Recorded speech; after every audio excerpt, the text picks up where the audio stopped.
मैं अपने बारे में बताऊं, मैं सेल्फ धर्मेंद्र कुमार, मैं बनारस में रहता हूं। इससे पहले मैं बैंक में नौकरी करता था, यूनियन बैंक ऑफ इंडिया। 12 साल मैंने नौकरी किया, लेकिन संतुष्ट नहीं था। मैं अपने काम से खुश नहीं था। मैं कभी भी खुश होकर काम नहीं किया बैंक में, बहुत दुखी रहता था। मेरे सारे स्टाफ खुश रहते थे, लेकिन मैं खुश नहीं रहता था। कई बार मेरे एक सीनियर थे, वो कहते थे, अरे यार धर्मेंद्र, इतनी अच्छी नौकरी पा गए हो, क्या बात है, तुम हमेशा दुखी रहते हो, परेशान रहते हो। तो मैं कुछ बोलता नहीं था, क्योंकि छोटी मुंह बड़ी बात हो जाती। मैं एक ही बात बोलता था कि नहीं सर, ठीक है, अच्छी नौकरी है, मैं बुरा नहीं करता। लेकिन मैं आपको सच्ची बता रहा हूं, 12 साल में इतना मन मार के नौकरी किया। आज मैं खुद हैरान हो जाता हूं, मुझे विश्वास नहीं होता कि 12 साल मैंने नौकरी कर कैसे लिया।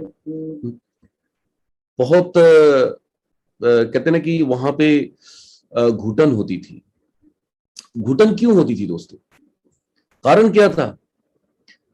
पैसा कारण नहीं था। सबसे बड़ा कारण था कि इतना बोरिंग काम था, इतना बोरिंग काम था। अब नोट काउंटिंग पे मेरे को बैठा दिया गया। अब गड्डी होती है, कितने की गड्डी होती है अरविंद सर?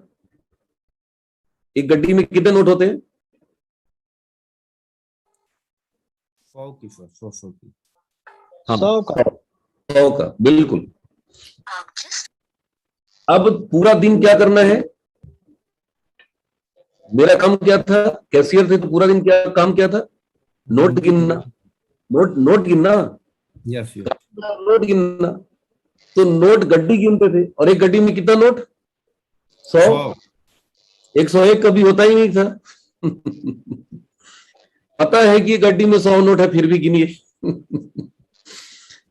रोज वही काम करना, सुबह से लेके 100, सुबह से लेके 100, सुबह से लेके 100, सुबह से लेके 100। 100 101 होता ही नहीं था। मैं सोचा था यार, क्या काम है यार, सब पता है, सब जान रहे हैं कि ये 100 है, फिर भी गिनो। बगैर गिने रख ही नहीं सकते, नौकरी चली जाएगी, सस्पेंड हो जाएंगे। भाई साहब, सुबह से लेके शाम तक एक ही काम, 1 से लेके 100, 1 से लेके 100, 1 से लेके 100, 1 से लेके 100, 1 से लेके 100, 1 से लेके 100। मैं सोचा था यार, हम लोगों से तो बढ़िया वो छोटा बच्चा स्कूल में पढ़ता है कि 1 साल उसको गिनती रटा दी जाती है, उसके बाद फिर बेचारा को रटाया नहीं जाता है, रोज गिनती गिनो। रोज रट्टा लगाओ। बहुत बोरिंग काम था, मैं बता नहीं सकता आपको। ऊब जाते थे, लगता था कि कहां भाग जाए छोड़ के। कौन सा काम पूर्व जन्म में कौन सा पाप किए थे, ये भगवान ने मेरे को ये काम दे दिया। जरूर कोई गलत काम किए होंगे। रोज कोसते थे, रोज कोसते थे। कोई इंटरेस्ट नहीं, कोई वहां पे रुचि नहीं थी, कुछ उसमें दिमाग ही नहीं लगाना है। कोई एक छोटा बच्चा कर सकता है उस काम, और उस काम में मुझे बिठा दिया गया। और 12 साल काम किए भाई साहब। लेकिन आरसीएम बिजनेस आने के बाद, इस प्लेटफॉर्म को देखने के बाद, तो क्या बताऊं, यहां तो अनंत है। क्योंकि 12 साल नौकरी किए, वहां कंटेंट बिल्कुल सेम था। यहां हर दिन कंटेंट चेंज है, हर दिन अलग अलग सिनेरियो है, अलग अलग घटनाएं घटती है, अलग अलग लोग मिलते हैं, अलग अलग जगह में जाते हैं। मैं बता नहीं सकता आपको यहाँ पे कितना मजा आता है मेरे को। मॉर्निंग सेशन करने में बहुत मजा आता है। 4 बजे नींद खुल जाती है। इतनी खराब रोग लग गया है ना कि मैं 4 के भी नहीं सो सकता भाई साहब। अगर 2 दिन भी मैं सो लिया, 2 बजे भी मैं सोता हूं ना, 4 बजे उठ जाता हूं।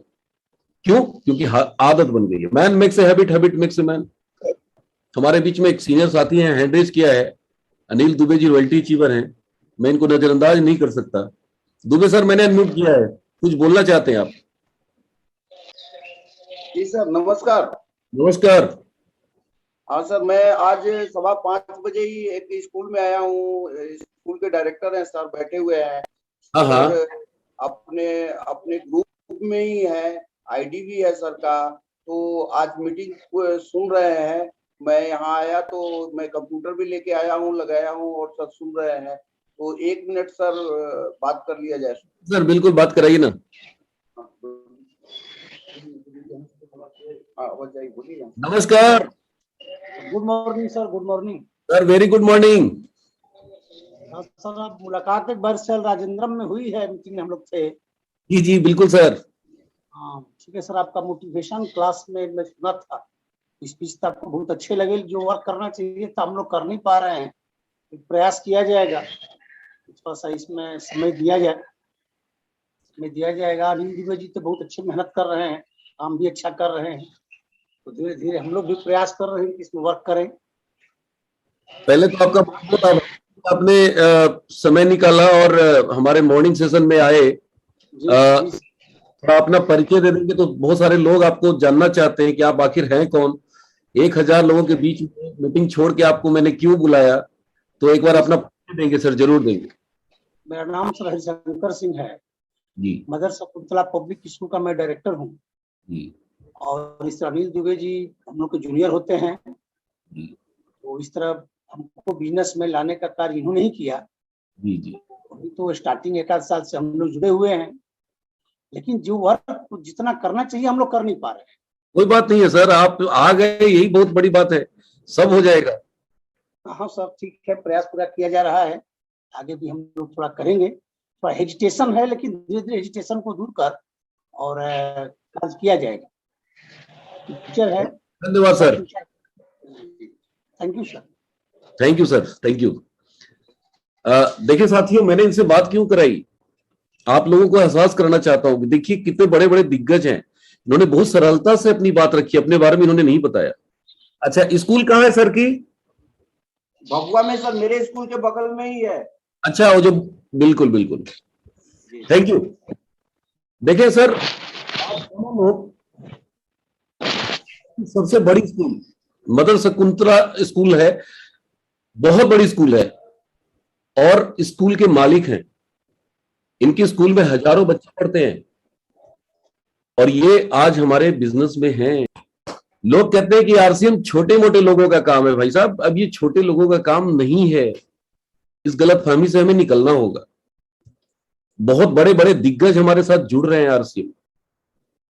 अनिल दुबे जी खुद ही एक पहले से सफल आदमी है और हमारे पास स्कूल के कई डायरेक्टर हैं जो रॉयल्टी चीपर हैं।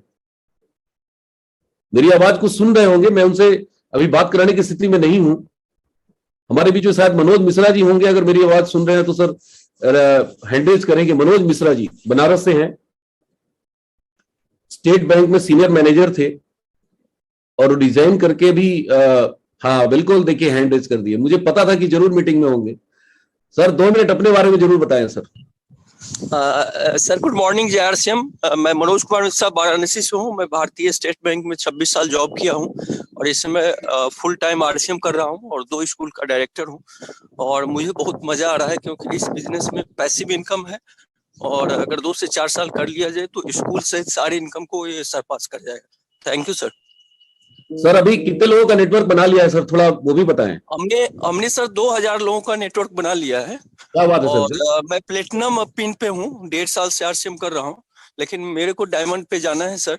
और ये तारीख हमने 31 मार्च 2025 फिक्स किया है। ग्रेट सर, और ग्रेट। आपके आशीर्वाद से जरूर जाएंगे सर, पूरा मनोयोग से कर रहा हूँ। थैंक यू सर, बहुत बहुत धन्यवाद। Thank you. देखिए दोस्तों, इनसे बात मैं क्यों करा रहा हूं, इनकी आवाज क्यों सुना रहा हूं आपको। हमें से बहुत लोग कर तो रहे हैं लेकिन पूरी ताकत लगा के नहीं कर रहे हैं, अनमने ढंग से कर रहे हैं, अनमने भाव से कर रहे हैं। तो गलतफहमी से बाहर निकल जाइए सर। बहुत बड़े बड़े दिग्गज आ रहे हैं आरसी में।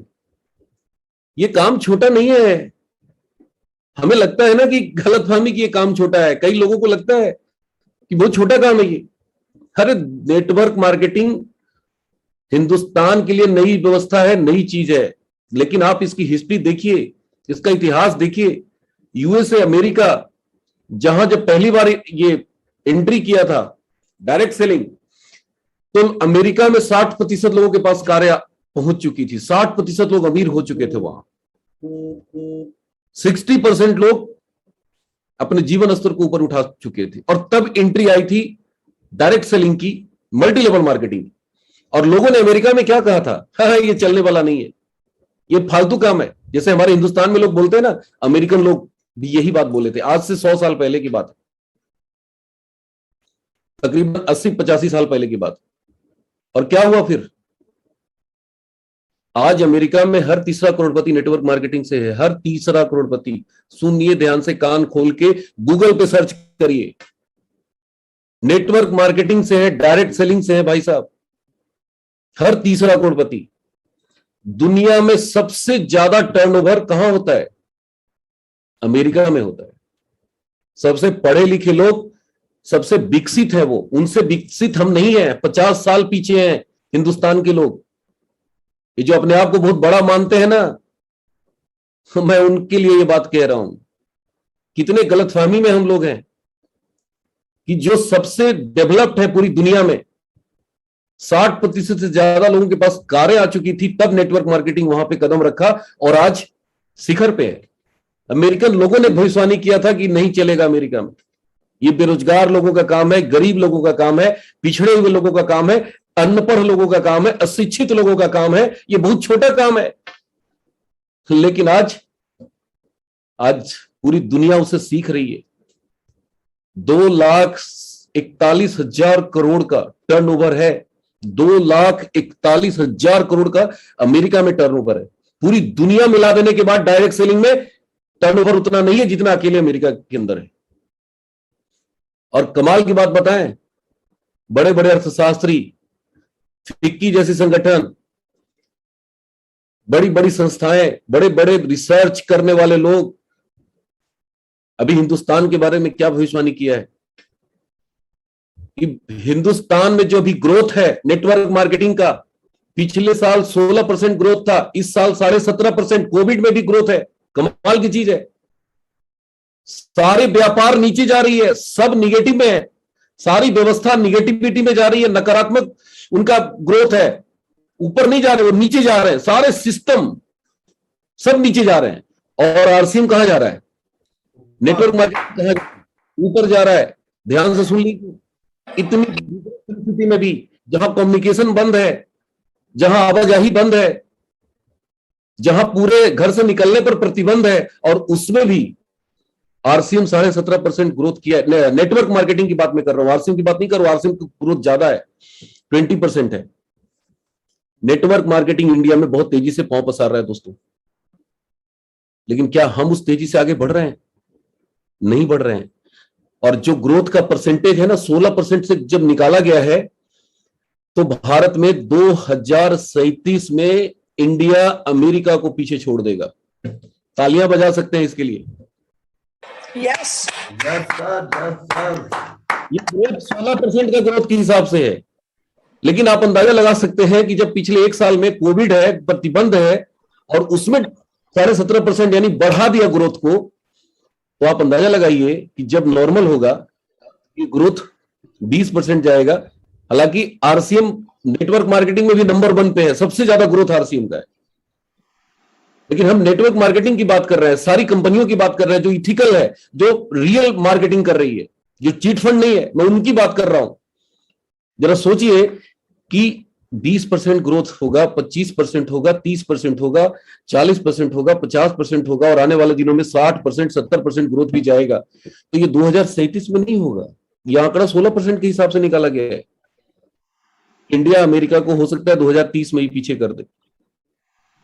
जरा सोच के देखिए, जरा 2030 में जब अमेरिका को पीछे करेगा इंडिया, तो यहां जो 1000 लोग बैठे हैं, स्टार भी तो मैं बहुत छोटा बोल रहा हूं सर, आप में से बहुत लोग हजम नहीं करते होंगे, हाजमा खराब हो जाता होगा। अरे डी कुमार ऐसे ही हवा में उड़ा देते हैं, अरे स्टार भी हमको कहते हैं कि स्टार भी बन जाओगे। अरे बन जाओगे यार, विश्वास तो करो।